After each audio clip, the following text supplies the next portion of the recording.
En este capítulo vamos a hablar acerca del metabolismo de los fármacos. El objetivo del metabolismo es convertir el fármaco en una molécula que sea más hidrosoluble para de esta forma facilitar su eliminación. El metabolismo de los fármacos se puede realizar en diferentes órganos, pero principalmente se va a realizar en el hígado. Otros órganos secundarios para el metabolismo del fármaco son el riñón, la sangre, los músculos, y algunos fármacos van a tener sitios de metabolismo muy específicos. Pero lo más común es que la mayoría de fármacos se metabolicen a nivel hepático. Y vamos a enfocar este video hacia lo que es el metabolismo en el hígado. Entonces hablamos de enzimas microsomales. ¿Qué es un microsoma?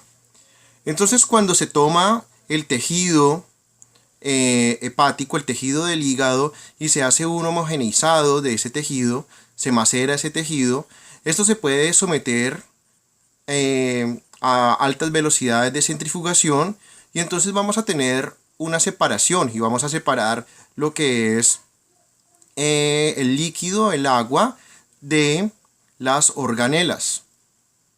Después de eso, esas organelas se pueden someter a una altísima velocidad de centrifugación y vamos a tener que las proteínas, las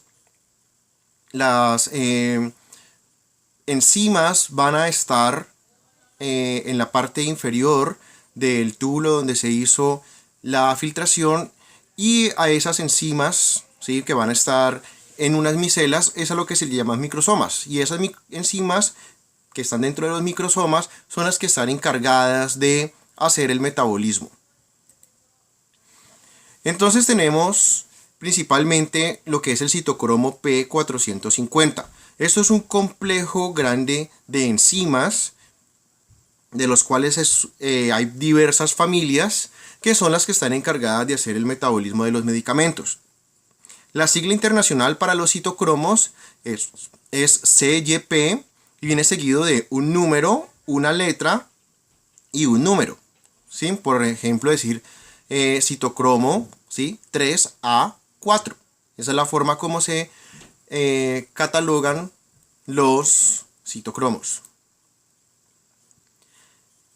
Existe una diversa variedad en la familia de citocromos P450. Existe una gran variabilidad genética dependiendo de las poblaciones, por lo que ustedes van a darse cuenta que hay ciertas etnias que pueden tener mayor susceptibilidad a un medicamento porque el metabolismo de ese medicamento está alterado, puede estar aumentado, puede estar disminuido, y eso se debe a las variaciones que existen en los citocromos en las poblaciones. Entonces, en el metabolismo de los fármacos vamos a tener dos tipos de reacciones. Vamos a empezar explicando lo que son reacciones de fase 1. Las reacciones de fase 1 son reacciones sencillas, son reacciones simples, en las cuales se colocan grupos que se puedan ionizar al fármaco. Entonces tenemos este compuesto, ¿sí?, y tenemos acá una reacción de fase 1, y lo que vemos es que se ha aumentado, ¿sí?, un grupo hidroxilo, ¿sí?, y así sucesivamente se van colocando grupos que se puedan ionizar en esos fármacos, y eso va cambiando la estructura del fármaco y lo va volviendo más liposoluble porque le estamos aumentando grupos que se pueden ionizar. Esa es la idea de las reacciones de fase 1. Las reacciones de fase 2, vamos a tener un agente que se llama agente de conjugación. El agente de conjugación es una molécula que es altamente hidrosoluble. Como vemos, esta es una molécula, esto es un azúcar de 5 carbonos que tiene la capacidad de ionizarse en estos sitios, ¿sí? Este es el ejemplo de ácido glucurónico, que es de los agentes de conjugación, es de los más comunes. Entonces, lo que sucede en las reacciones de fase 2 es que el agente de conjugación se une a el fármaco. Entonces en este momento tenemos una molécula más grande, lo que va a dificultar la difusión del medicamento a través de las membranas, y 2, hemos añadido todo este compuesto hidrosoluble al fármaco. Entonces nos queda una molécula que es más grande y más hidrosoluble y como consecuencia mucho más fácil de eliminar. Uno de los conceptos importantes en el metabolismo de los medicamentos son los conceptos de inducción e inhibición enzimática. Muchos de los fármacos tienen la capacidad de aumentar la expresión, aumentar el número de enzimas de ciertos tipos de citocromos P450. Al aumentar el número de enzimas, lo que sucede es que se aumenta la tasa metabólica de otros fármacos. Este es el proceso que se conoce como inducción enzimática.